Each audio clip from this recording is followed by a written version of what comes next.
Les enjeux internationaux. À 6h50 sur France Culture. Bonjour Thierry Garcin. Et bonjour Guillaume Erner. On reviendra d'ailleurs à Cécile Alps peut parler évidemment de Schengen. On y reviendra demain avec notre invité Christian Lequen à propos de la politique migratoire allemande et des débats évidemment intra-européens. Alors ceci sans rapport avec cela, évidemment les conséquences économiques et sociales de la chute du cours du baril, les conséquences pour le monde arabe. Notre invité Elmoub Moud, qui est professeur d'économie à Paris-Dauphine. Il y a 1 an et demi, l'Arabie Saoudite avait brusquement organisé la baisse du cours du baril en augmentant l'offre mondiale. Plusieurs pays producteurs non arabes en pâtissant aussitôt. On se le rappelle, l'Iran, les États-Unis, la Russie, le Nigeria, le Venezuela, qui deviennent les premières réserves mondiales prouvées devant Riyad. Et dans les pays arabes, l'Algérie, bien sûr, a été l'une des principales victimes. L'Arabie Saoudite elle-même, qui s'est punie d'une certaine façon. Alors on revient justement à l'Arabie Saoudite, sa décision il y a 1 an et demi, Elmoub Moud, Paris-Dauphine. En fait, il n'y a pas que l'Arabie Saoudite qui est à l'origine de cela. Il y a aussi des facteurs internationaux liés en fait à la crise mondiale et à une surproduction pétrolière qui fait que le prix effectivement du pétrole a chuté. Et aujourd'hui, donc, on est dans une situation où beaucoup de pays arabes ont perdu en réserve de change, en recettes d'exportation de manière absolument substantielle. Donc la conséquence essentielle que je vois, c'est que si vous voulez, l'équilibre qui s'était instauré depuis 2010-2012, depuis ce qu'on a appelé le soulèvement démocratique ou le printemps arabe, c'était qu'en effet, certains pays avaient échappé à ce changement en achetant la paix sociale grâce à, finalement, puisement dans les recettes des hydrocarbures. C'était le cas de l'Algérie, c'était le cas de nombreux pays, de l'Arabie Saoudite également, tandis que d'autres qui étaient plus menacés et plus, insérés dans le processus de changement étaient plus fragilisés. La Tunisie, l'Égypte, évidemment, sans parler de ceux qui ont sombré dans le chaos, comme la Syrie et la Libye. Cet équilibre est en train de se modifier parce que précisément les pays qui ont joué l'achat de la paix sociale sont en train d'être extrêmement fragilisés et c'est le cas en effet de l'Algérie qui risque de connaître dans les années à venir, en particulier dès l'année prochaine, une situation de tension interne tout à fait importante.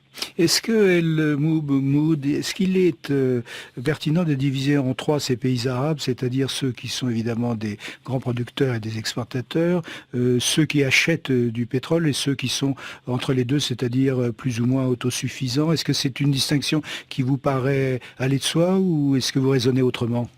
Disons qu'il y a plusieurs typologies sur le classement des pays de la région du Moyen-Orient et d'Afrique du Nord. Il y a une typologie qui est assez intéressante, c'est de regarder ceux qui ont une population importante et qui n'ont pas de revenus pétroliers, et ceux qui ont une population faible et qui ont plutôt des revenus pétroliers. Alors ça, c'est des pays du Golfe. Le premier cas, c'est les pays comme l'Algérie.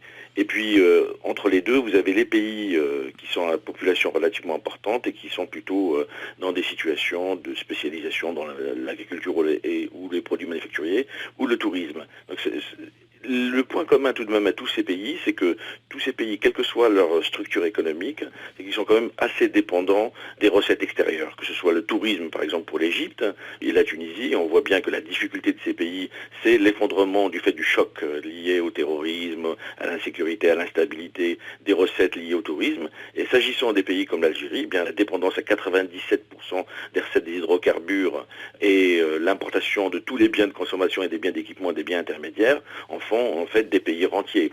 On a affaire à un ensemble de pays qui n'ont pas su diversifier leur économie, qui n'ont pas su, utiliser dans les périodes de boom pétrolier, de boom des recettes extérieures, qui est la bonne période pour faire des réformes structurelles et diversifier l'économie. Ils ne l'ont pas fait. Ils ont affecté ces réserves à l'achat de la paix sociale ou à la subvention terrible des biens de consommation, des transferts sociaux. C'est le cas de l'Algérie. Un quart du budget est affecté aux transferts sociaux, du budget de l'État.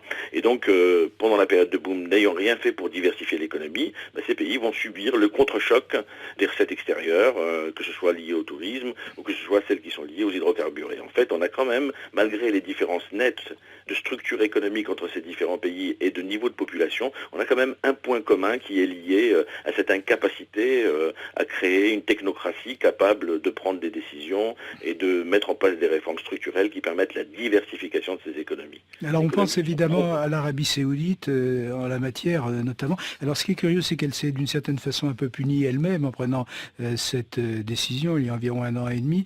Et d'autre part, c'est précisément un pays qui, je parle sous votre contrôle, mais a du mal à s'industrialiser. On voit que dans ces pays, la phase d'industrialisation, de pré-industrialisation est souvent très modeste. Oui, tout à fait. C'est le cas de la plupart de ces pays. Les pays du Golfe, c'est un tout petit peu différent parce qu'ils ont réussi une plus grande diversification de leur économie, en particulier dans la finance, s'agissant des Émirats arabes unis, ou dans même l'enseignement supérieur, la connaissance, etc. C'est pas vraiment le cas de l'Arabie saoudite, bien qu'une industrie agroalimentaire commence à naître et quelques éléments de croissance industrielle. Je dirais que l'Arabie saoudite est dans une situation moins difficile encore que le cas de l'Algérie. Le cas de l'Algérie est vraiment inquiétant. Alors, est-ce que l'Algérie a ce qu'on appelle communément un fonds souverain? Est-ce qu'elle a une cagnotte finalement? Est-ce que c'est le cas de ces grands pays pétroliers arabes?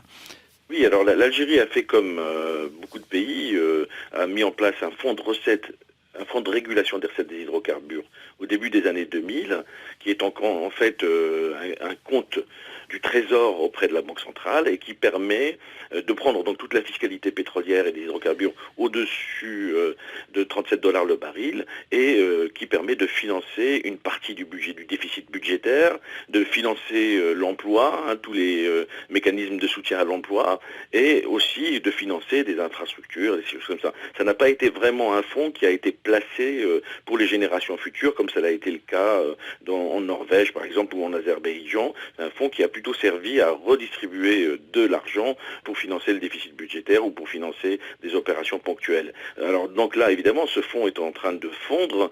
On est à peu près maintenant, on va être à quelque chose comme 10-15 milliards de dollars, ce qui fait que, évidemment, les réserves de change chutent d'un quart à peu près. On était à 200 milliards de dollars il y a à peu près 2 ans, on est maintenant à 150 milliards de dollars. Donc vous avez une chute des réserves de change, un effondrement de ce fonds, et la situation n'ayant absolument pas changé, au contraire, ayant même empiré, puisque le taux de chômage s'est accru, en particulier le taux de chômage des jeunes, le taux de chômage rural est extrêmement élevé, et donc en dépit de tous les efforts qui ont été accompli pour financer l'emploi, eh bien là, l'économie et la société algérienne se retrouvent dans des situations en fait démunies où elle était sous perfusion, cette perfusion est en train de disparaître. Donc ça augure quand même des situations extrêmement compliquées pour l'avenir et d'autant plus que la situation politique du pays n'est pas très claire.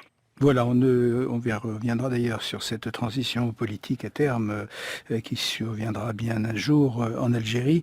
Alors, en ce qui concerne donc notre invité Elmoub Moud, professeur d'économie à Paris Dauphine, et bien sûr on peut le réécouter, le télécharger, franceculture.fr, et maintenant on peut le télécharger et le réécouter sur le nouveau site. Et ad vitam aeternam.